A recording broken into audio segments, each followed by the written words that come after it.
Olá a todas, olá a todos. Eu sou o professor Fábio Casemiro, da disciplina Tópicos em Literatura Brasileira. E estou aqui fazendo essa primeira gravação para vocês, até para acostumar a fazer gravação desse modo. Eu tenho outras gravações nos meus canais do YouTube, mas eu geralmente não faço gravações no meu escritório, enfim. Vem sendo uma novidade para mim também.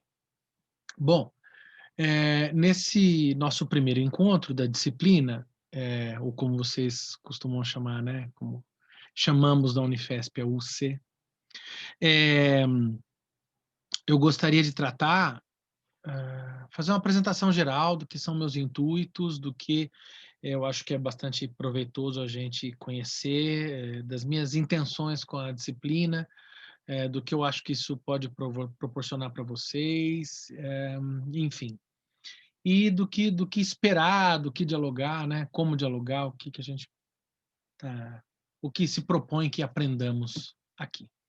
Bom, já me apresentei em outro vídeo, né? Meu nome é Fábio Casemiro, tenho 44 anos, né? Sou doutor e mestre pela Unicamp em Teoria Literária, sou historiador de formação também, isso vai aparecer nos nossos debates que a gente vai colocar aqui, né? E eu estou fazendo pós-doc na Unifesp, na EFELESH, e eu pesquiso a questão das representações de telurismo, né, de natureza, de telurismo na literatura brasileira. Eu estou começando a estudar isso agora. No meu mestrado, eu estudei a poesia do poeta Teófilo Dias, sob essa orientação do professor Dantas e do professor Fulci Radman. E no meu doutorado, eu estudei a poesia do poeta Augusto dos Anjos, sob orientação do professor Marcos Ciscar. E trabalhei com Augusto dos Anjos e Nietzsche. Hoje, eu pesquiso essa questão que me apareceu primeiramente no contato com a poesia do Augusto dos Anjos, na verdade já estudando Teófilo Dias, que é um poeta do dito parnasianismo, né, da década de 70 do século XIX. Ali a questão da natureza começou a aparecer para mim no Teófilo Dias, achei uma questão interessante justamente por conta da questão de progresso, de cientificismo que estava ali. No Augusto dos Anjos, a questão da natureza aparece uma força gigante, né? Augusto dos Anjos é o poeta da decomposição, é o poeta do orgânico, não é? Essa dimensão do telúrico, do sentido da terra, aparece muito em Augusto dos Anjos, né? Apesar de não ser o foco da minha tese com Augusto dos Anjos. E, bom, no pós-doc, a minha ideia é trabalhar com múltiplas representações literárias, tentando estabelecer um olhar historiográfico, não histórico necessariamente, mas historiográfico, sobre a literatura brasileira, pensando, tendo como recorte a questão do sentido da terra, do telurismo. É óbvio que é um projeto muito pretensioso, é óbvio que não há nenhuma intenção de esgotar o tema, e eu pretendo continuar trabalhando com isso nos próximos 40 anos, se eu viver até lá. Né? E essa disciplina veio bastante a calhar, conversando com o Pedro, né, sobre a presença, a possibilidade dessa disciplina, né, disciplina que acho que é o sonho de qualquer professor, então, uma disciplina com um nome desse, né, Tópicos em Literatura Brasileira. Bom, então, é o que eu achar interessante a gente estudar em literatura brasileira, né? Bom, se é assim, então vamos estudar, né, convidar os alunos para entrar nesse mundo do telurismo, né?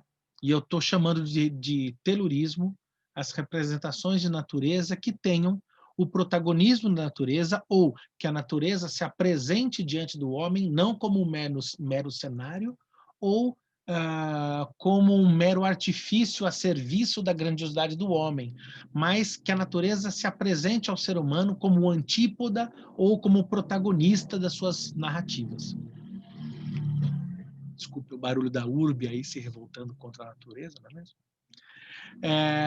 Então, a minha ideia é trabalhar com esse tipo de representação, mas é óbvio, essa é a minha pesquisa, e nem é intenção minha fazer com que vocês pesquisem exatamente o que eu estou desejando pesquisar, nem que vocês leiam somente aquilo que eu desejo que vocês leiam. A ideia é muito pelo contrário. É trazer essa minha ideia do telurismo na literatura brasileira, problematizar as questões da representação de natureza na literatura brasileira e trazer para vocês, para que vocês pensem essa questão, da forma que para vocês for proveitosa, da forma que para vocês for prazerosa, da forma que for útil, interessante. O objetivo de forma alguma dessa disciplina é que ela resulte em algo bom para mim. É óbvio que vai resultar necessariamente pelo diálogo, mas não porque eu quero criar um conjunto de alunos que sigam as minhas ideias, de forma alguma. Até porque eu não tenho ideias prontas sobre isso. Eu estou abrindo, abrindo área nesse primeiro, né, no primeiro contato com essas questões. Então, eu quero apresentar para vocês o nosso programa e essas minhas ideias, que aqui até agora parecem bastante vagas, acho que vão ficar bastante claras. Deixa eu aqui compartilhar com vocês a tela e deixa eu mostrar para vocês. Olha lá. Deixa eu ver aqui.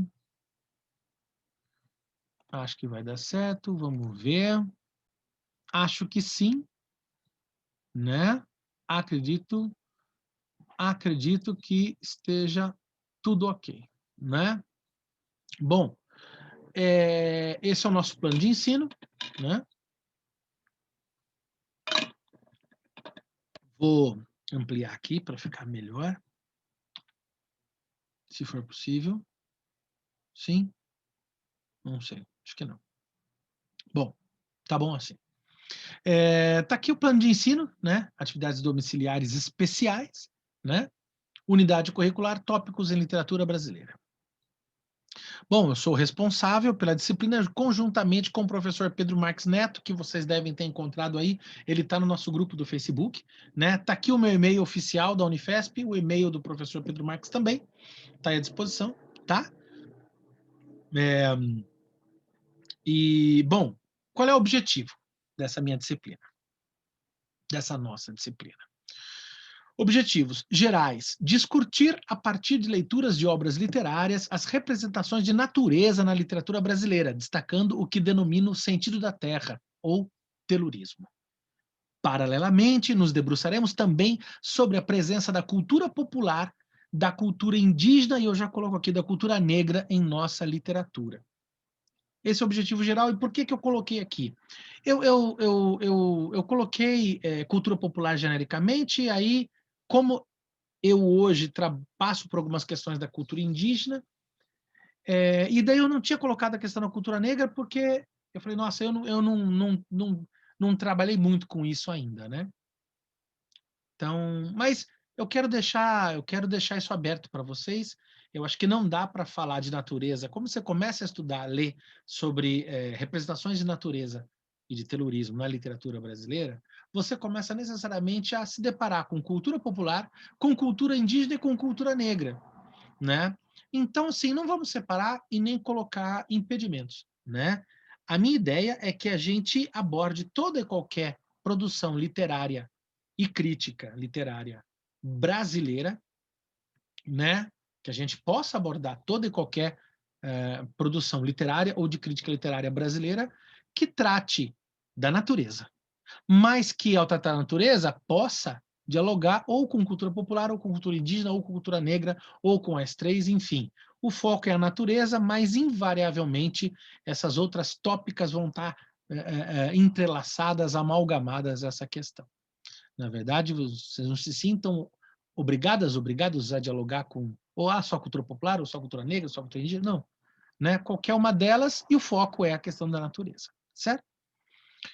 Os objetivos específicos. Espera-se que o aluno reconheça os conceitos de cor local e de telurismo, que a gente vai ver aqui que é isso que eu vou apresentar, em nossa literatura, e que também sinta-se estimulado a refletir sobre a importância da cultura popular e da cultura indígena e da cultura negra na literatura brasileira. Não é? Não é fechando com nada, é abrindo. Né? Cultura popular pode ser também, o foco é cor local, telurismo, representações de natureza. Não é? E Podemos abrir para a cultura popular, podemos abrir para a cultura indígena, podemos abrir para a cultura negra em relação à questão da natureza. Certo? Beleza? Joia. Conteúdo programático. O que que a gente vai ler? O que que eu quero ler com vocês? Necessariamente são esses livros aqui. Ijucapirama, de 1851, do poeta Gonçalves Dias, do Romantismo Brasileiro. O Ijucapirama é um poema de algumas poucas páginas. Eu estou com ele aqui, enfim.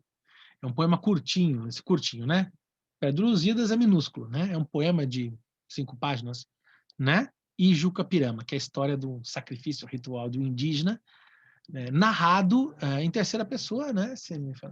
Primeira pessoa, né? A gente vai ver isso com calma. Começa com primeira pessoa. Primeira pessoa. É um épico, né? Uma epopeia, uma breve epopeia, né? Do romantismo brasileiro, tá? 2, Magma, de Guimarães Rosa. Eu vou passar para vocês em PDF. Magma é o único livro em verso do Guimarães Rosa que já foi organizado e publicado, não por ele em vida, né? Mas foi o livro com o qual o Guimarães Rosa ganhou um concurso literário da Academia Brasileira de Letras em 1936, tá? Então, um livro bem interessante, que tem bastante questões de naturezas. Eu produzi alguns estudos agora, alguns artigos sobre esse livro, e é um livro considerado obra rara, porque foi publicado só uma vez e não republicaram novamente.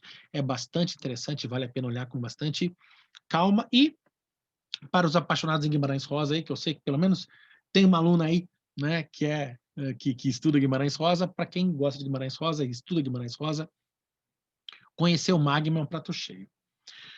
Macunaíma, de Mário de Andrade, né?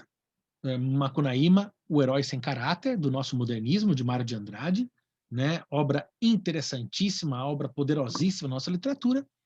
E eu trago também a revista Tembetá, que tem textos da autora, da poetisa, da poeta Eliane Potiguara, né? Pela Azougue Editorial. A Eliane Potiguara é uma indígena, né?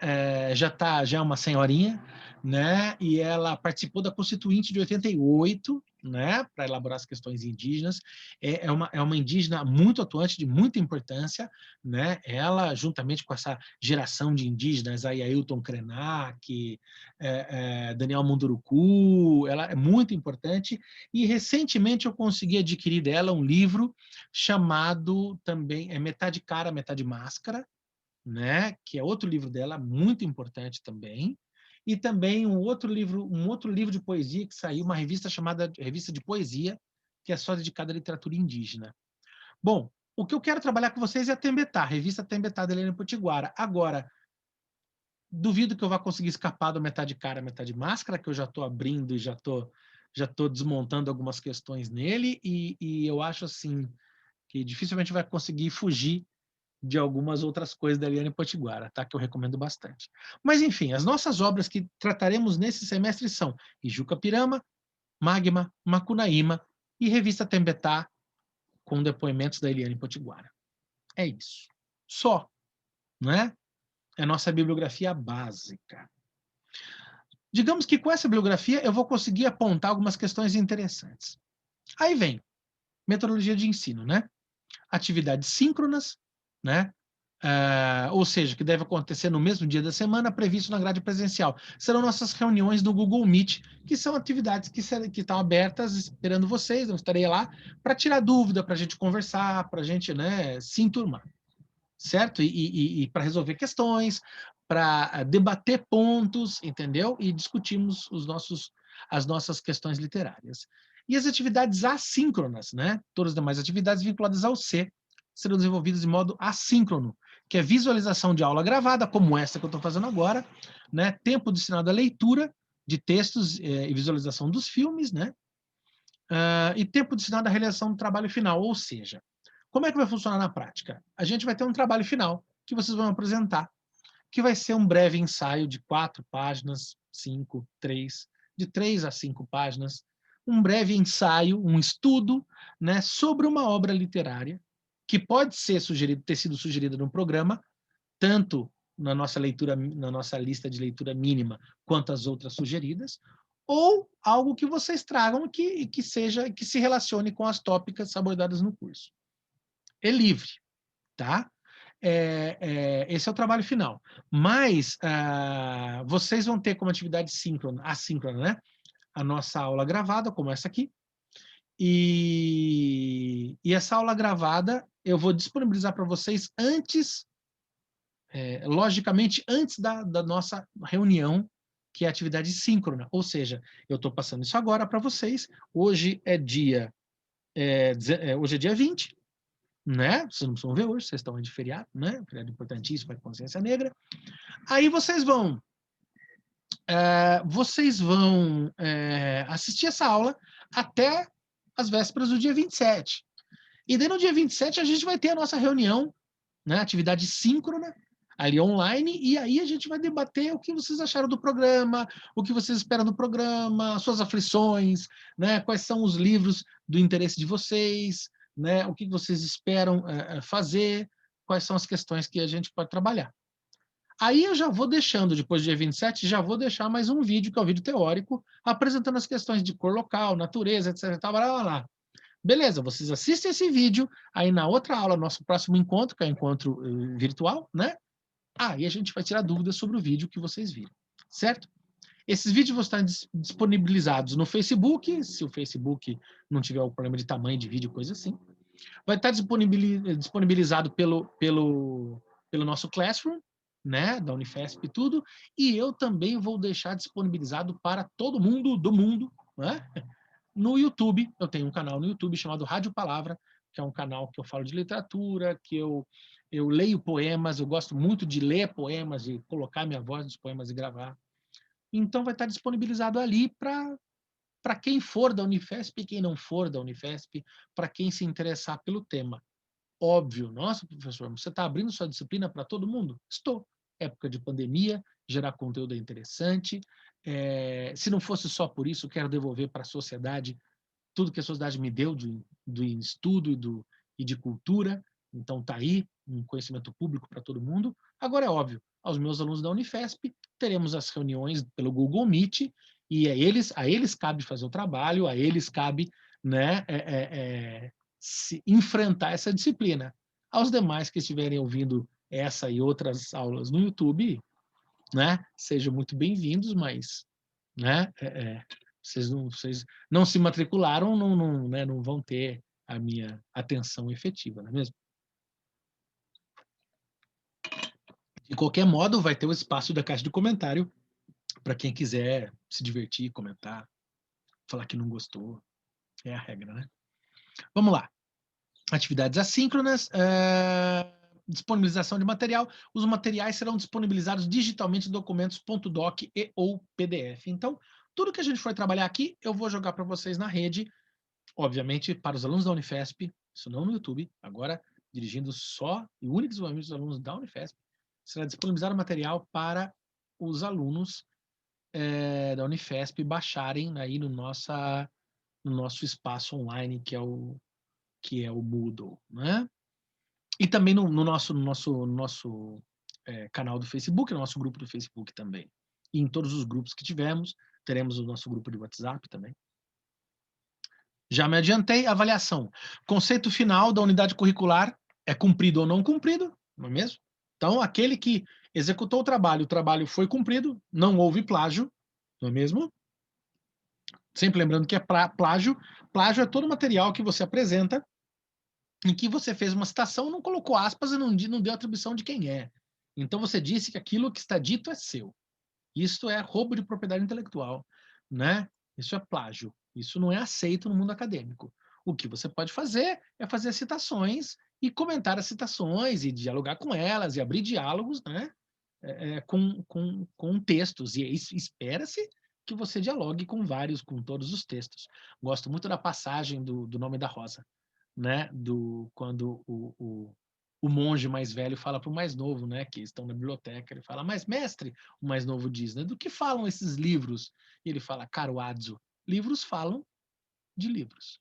Não é? Então, vocês, teóricos da literatura, jovens professores de letras, né? Vocês Óbvio que vocês vão se utilizar de livros literários, livros críticos, e espera-se que vocês façam citações, que vocês deem o crédito aos autores e que vocês conversem com a tradição. Nunca se apropriem indevidamente dela.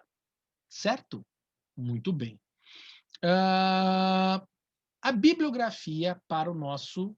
Nós vimos os livros que nós vamos ler e que eu vou ler com vocês trechos, não necessariamente inteiros, que eu vou passar para vocês. Agora aqui vem a bibliografia que eu sugiro, né? Aqui está toda a bibliografia, né? Está aqui. Macunaíma, do Mário de Andrade. Antônio Cândido, Mundo Caipira, posso disponibilizar para vocês. Tá, bom, tá nesse link aqui, dossiê de 100 anos de Antônio Cândido, né? Pela revista USP, sensacional.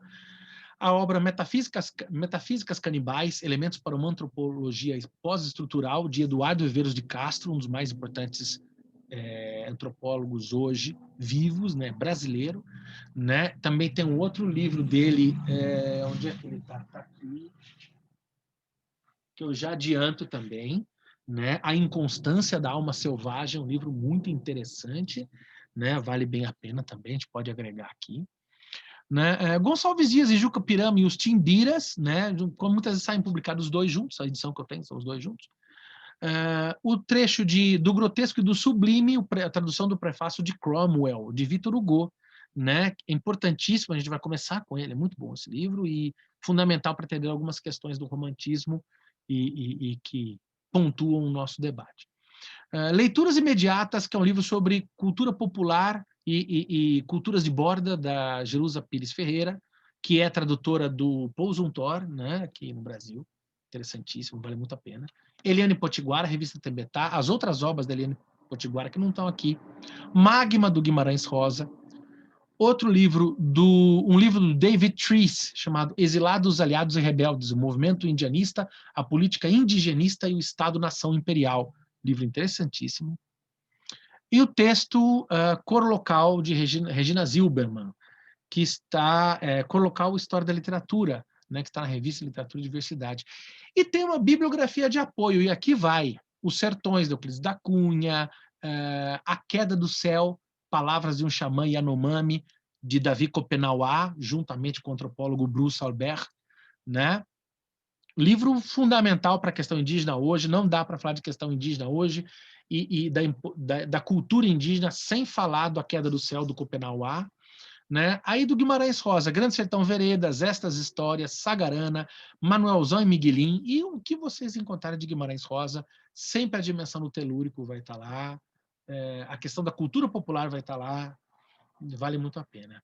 Souzandrade, Joaquim de Souzandrade, com a obra Huguesa, tá? Que aqui está escrito errado, né? É prefácio de Augusto de Campos, né? E aqui eu coloquei, poderá haver ainda alguma alteração na bibliografia de apoio, né? Ou seja, qual é a nossa proposta aqui? E agora eu vou encerrar esse compartilhamento, né? Pronto. Qual é a nossa proposta aqui? A minha proposta, né, e o nosso trabalho aqui eu vou trazer para vocês textos, e assim, tudo que a gente for discutir na aula, no nosso encontro online, eu já vou ter apresentado em forma de vídeo, que vai estar disponível em todas as plataformas que eu achar possíveis e imagináveis, inclusive públicas, como no YouTube. Ah, professor, não consegui acessar o Facebook, está no YouTube. Ah, professor, deu pau no YouTube, está no Moodle. Em algum lugar vai estar para você acessar o vídeo, o material. Né? Nós vamos ter nosso grupo de WhatsApp também de compartilhamento, que não vai deixar na mão, né? Um apoia o outro e a gente vai compartilhando os nossos documentos, os nossos textos. Certo? Então, o objetivo é fazer o quê? É propor uma reflexão sobre...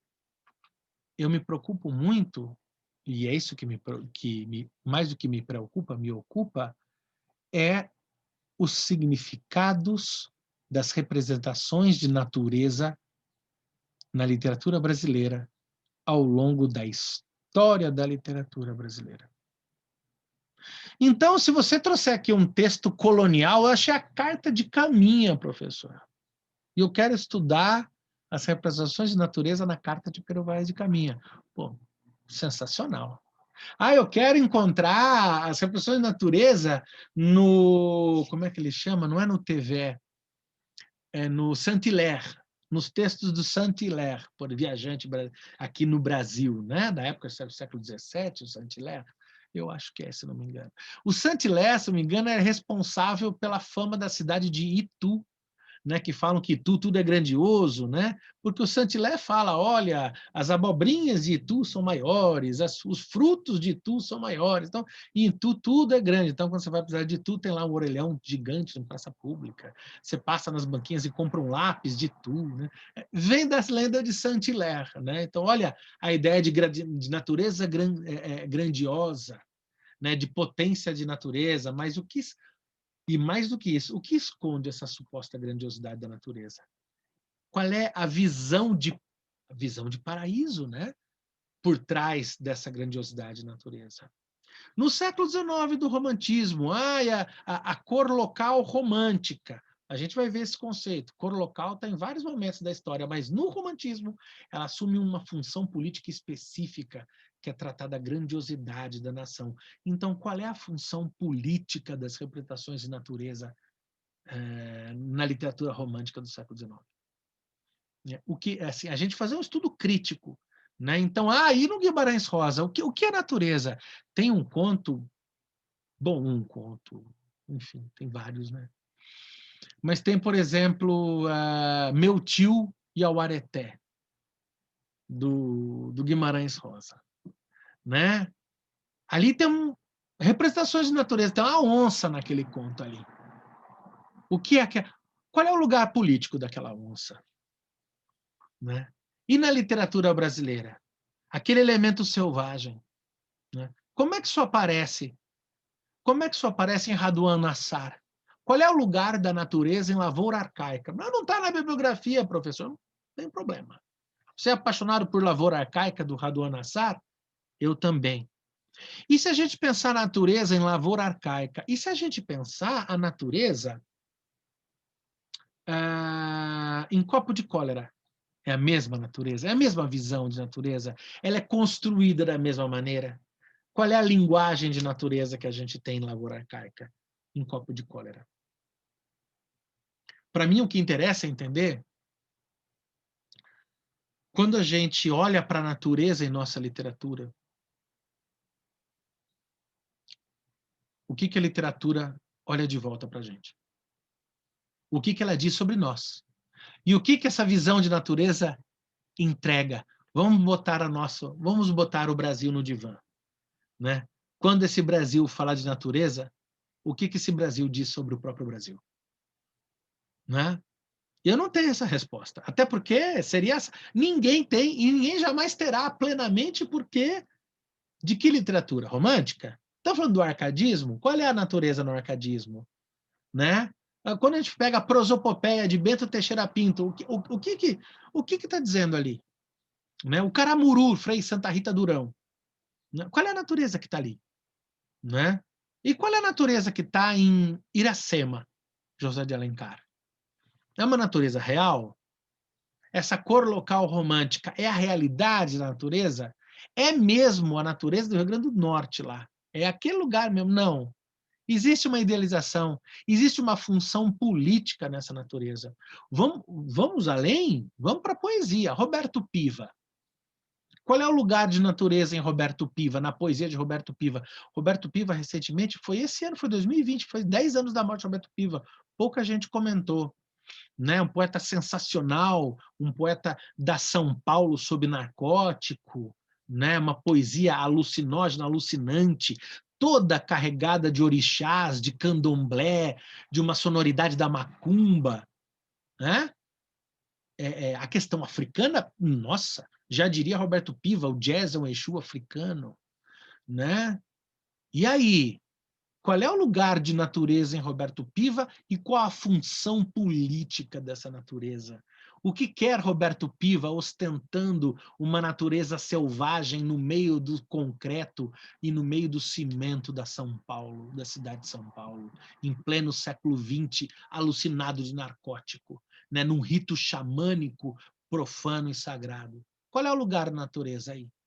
Qual é o lugar da natureza para Grande Sertão Veredas? Nossa Senhora, né? Se você souber a resposta, por favor, me diga, porque eu não sei, ainda sou muito jovem para ter essa resposta, né? O que eu tenho é uma pergunta. E aí eu vou lembrar vocês, como eu disse lá atrás, eu sou historiador também, né?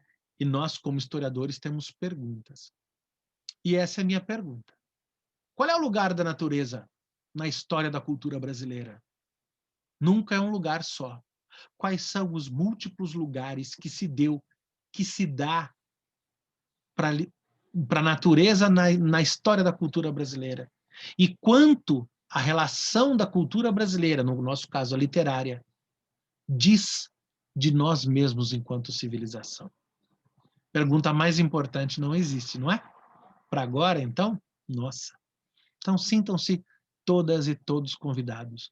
Essa é a apresentação da minha disciplina, da minha UC Tópicos em Literatura Brasileira. Sintam-se todas e todos muito bem-vindos e a gente conversa sobre essa grande proposta ensandecida que é o estudo das representações de literatura, das representações de natureza na literatura brasileira. Muito obrigado. Dia 27 de novembro a gente se encontra para conversar online sobre isso e logo até a próxima semana eu já posto um vídeo teórico que já vai ficar para outra semana para a gente debater sobre algumas questões sobre cor local, romantismo e que lugar é esse de civilização, de Estado e de natureza na literatura brasileira. Muito obrigado. Bom descanso para vocês, bons estudos. Valeu.